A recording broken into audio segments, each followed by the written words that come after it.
ಒಂದು ಸಂದರ್ಭದಲ್ಲಿ ಒಂದು ಮಾತನ್ನ ನಾನು ಸ್ಪಷ್ಟನೆ ಕೊಡಕ್ಕೆ ಇಷ್ಟಪಡ್ತೀನಿ. ಏನೋ ಕೆಲವೊಂದು ವರ್ಡ್ಗಳು ಬಂತು, ಹಳ್ಳಿಕಾರ್ ಬ್ರ್ಯಾಂಡ್ ಅಂಬಾಸಿಡರ್ ಆಗಿ ಯಾರನ್ನ ಮಾಡ್ಬೇಕು ಅಂತ ಹೇಳಿ. ಮೊನ್ನೆ ನನ್ನ ಮತ್ತೆ ದರ್ಶನ್ ಸರ್ ಭೇಟಿ ಆಯ್ತು ಶ್ರೀರಂಗಪಟ್ಟಣದಲ್ಲಿ. ಒಂದೇ ಒಂದು ಮಾತನ್ನ ಅವರು ಫಸ್ಟ್ ನನ್ನ ಕರೆದು ಕೇಳ್ತಾರೆ, ಡಾಕ್ಟ್ರೆ ಹಳ್ಳಿಕಾರ್ ಎತ್ಗಳು ಹೆಂಗಿದವು ಅಂತ. ಈ ಒಂದು ಕೇಳುವಂತ ಸ್ವಭಾವ, ಹಳ್ಳಿಕಾರನ್ನ ಅವರ ಒಂದು ಕೊಟ್ಟಿಗೆಯಲ್ಲಿ ಅಥವಾ ಅವರ ಒಂದು ತೋಟದಲ್ಲಿ ಕಟ್ಕೊಂಡು ಸಾಕ್ತಾ ಇರುವಂತ ವ್ಯಕ್ತಿ ಯಾರಾದ್ರೂ ಇದ್ರೆ ಅದು ದರ್ಶನ್ ಸರ್ ಮಾತ್ರ ಅಂತ ಈ ಒಂದು ಸಂದರ್ಭದಲ್ಲಿ ಹೇಳಕ್ಕೆ ಇಷ್ಟಪಡ್ತೀನಿ.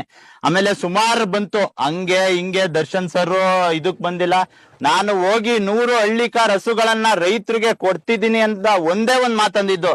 ಕಾಟೇರ ಫಿಲಮ್ದು ಸಾಂಗ್ ಶೂಟಿಂಗ್ ಬಾಕಿ ಇತ್ತು, ಅದನ್ನು ಸಹ ಮುಂದೂಡಿ ಚಿನ್ನ ಈ ಒಂದು ಕಾರ್ಯಕ್ರಮ ದೊಡ್ಡ ಮಟ್ಟದಲ್ಲಿ ಆಗ್ಬೇಕು, ಪ್ರತಿಯೊಬ್ಬ ರೈತನು ಹಳ್ಳಿಕಾರ್ ಕಟ್ಟುವಂತ ಆಗ್ಬೇಕು ಅಂತ ಹೇಳಿ ಆಮೇಲೆ ಇವತ್ತು ನಾವು ನೋಡಿರ್ಬೋದು ಸರ್, ಬೇಸಿಗೆ ಕಾಲದ ಬಂದ ತಕ್ಷಣ ಬಂದು ವಿಡಿಯೋಗಳ ಮುಂದೆ ಕುತ್ಕೊಂಡು